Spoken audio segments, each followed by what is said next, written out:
The Boston Red Sox have a golden opportunity this offseason to make their pitching staff one of the best in the entire major league. We talk about it today as Craig Breslow mentioned yesterday they're going to do everything to improve their pitching staff. Welcome into Red Sox Digest, everybody. I'm Jace Andrews. I appreciate you tuning in to today's show. The offseason continues to roll on, and the content continues to roll here on Red Sox Digest. So if you want to be in the know about all things with the Boston Red Sox this offseason, hit that subscribe button. Yesterday, we talked about how Craig Breslow, Alex Cora, Sam Kennedy, they sat down, they had their end-of-season press conference, right? Well, guess what? There was a quote that I left out specifically because I wanted to do a whole video on this and talk about what the Red Sox could do by going out and getting a number 2 starter to add to Garrett Crochet. But first, we got to go to the quote from Mr. Craig Breslow himself. He said this when asked about adding a starter. Quote, "Every team gets better if you can bring in a starter or develop a starting pitcher that can pitch at Garrett Crochet's level. There's no running from that, and we'll be as aggressive as we can in trying to chase that down." End quote. I have to say, Craig Breslow has to act on these words because he has said things and it has not happened in the past. Go look at this past trade deadline. We're going to be buyers. Doesn't buy. But if he does come to fruition this time, if the words that he is saying during this press conference do not fall flat, then the Red Sox are going to be in a good place. So I thought it'd be interesting today to take a look at what are the options out there outside of the Red Sox organization, because he said we're going to try and develop pitchers. There's Conley earlier, there's Peyton Tolley, there's also Luis Perales, a guy I think I might make a video on later. Very sneaky double-A guy right now. Triple-A actually moved to the last bit, but he's got a really strong fastball. If you're in the know about the Red Sox farm system, he's a guy to watch out for. But by the way, let's just go to kind of talking about today and exactly some of the pitching options for this upcoming season. So let's look at free agent options that the Red Sox could just go sign. There's no reason to go trade. They just can sign these guys because they're going to be free agents. The first one, Framber, Valdez of the Houston Astros, Dylan Cease of the San Diego Padres, Michael King, also of the San Diego Padres, Shane Bieber, who was moved at this year's trade deadline from the Cleveland Guardians. Funny enough, they could have used him, but he ends up with the Toronto Blue Jays. Actually just got pulled from his outing versus the Yankees. Brandon Woodruff, Zach Gallen, Merrill Kelly, and Chris Bassett all round out our top free agent options. A lot of these guys are potential number 2 options.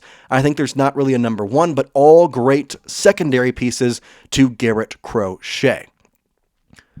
With this being said, I do kind of want to take a look at some of the top guys on this list and really look at what their future could look like with the Boston Red Sox. We start with Dylan Cease because he has been a name that was thrown around a lot this season as a potential trade candidate for the Boston Red Sox at the MLB trade deadline.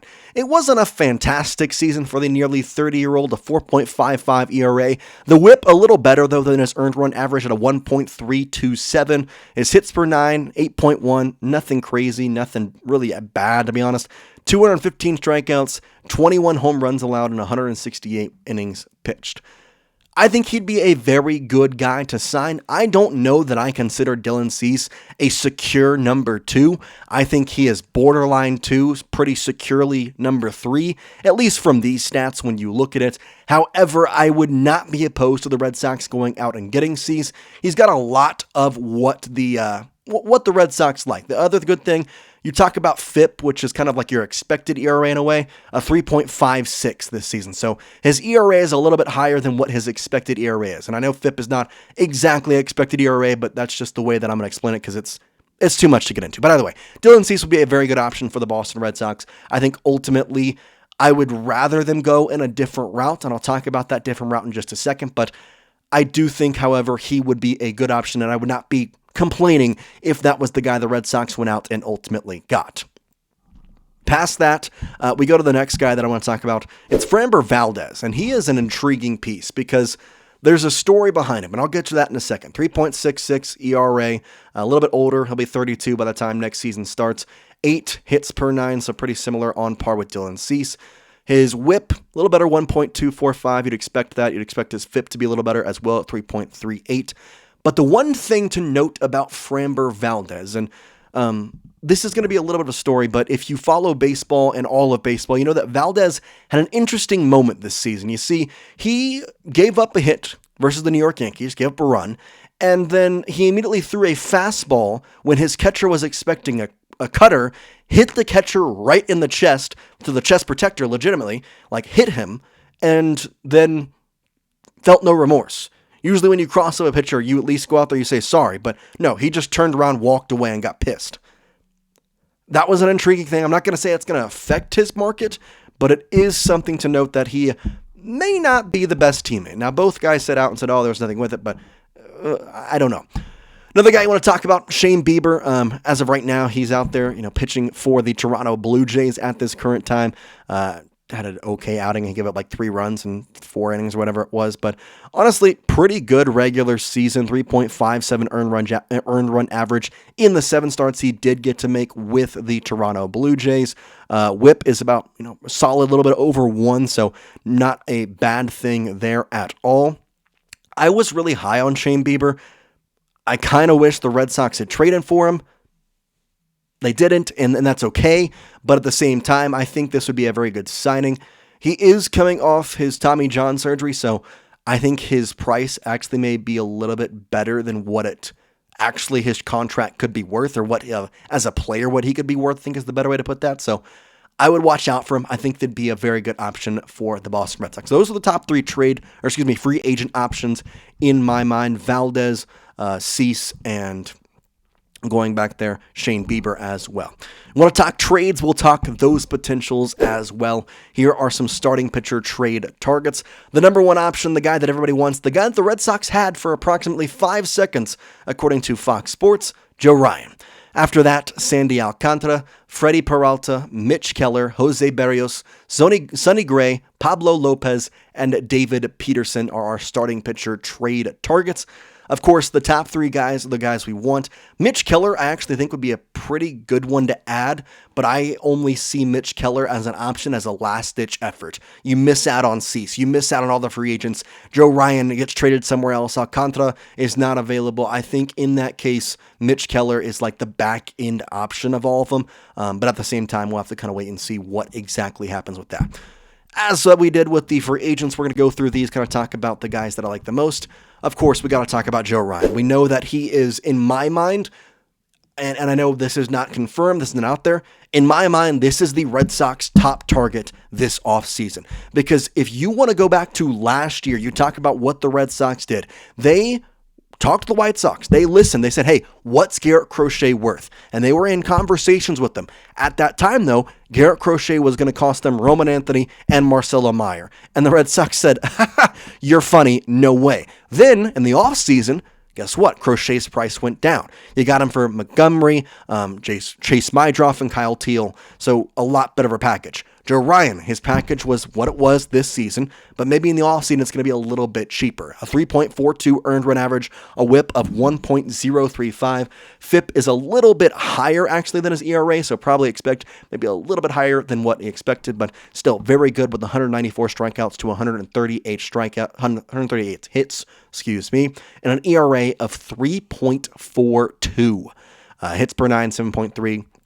All good stats, and I think this is the one pitcher where I look at the win-loss percentage because he played for the Minnesota Twins, who stunk this year, and he still had a .565 winning percentage. That is how good of a pitcher he was this season.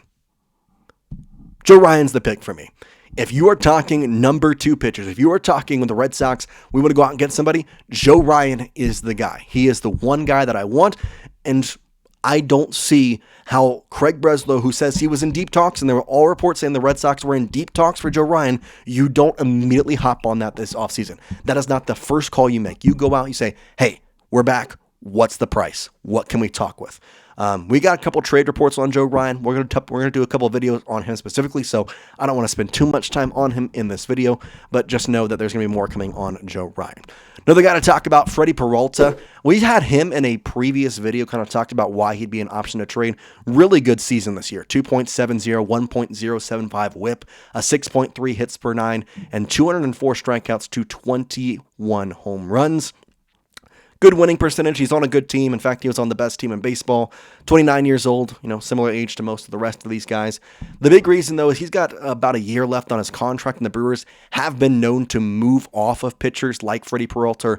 Forget pitchers, players like Freddie Peralta who are getting close to that free agency zone, and they are not going to be the team to pay them. Milwaukee Brewers historically have been a team to not really spend a lot on their free agents, even guys that are homegrown. Christian Yelich is like the guy they went out and got from the Marlins, but he wasn't as good on the Marlins as he has been on the Brewers, so there is that. But I think he would be a very good option for the Boston Red Sox as well. And then the final option is, I think, in a lot of ways, Sandy Alcantara.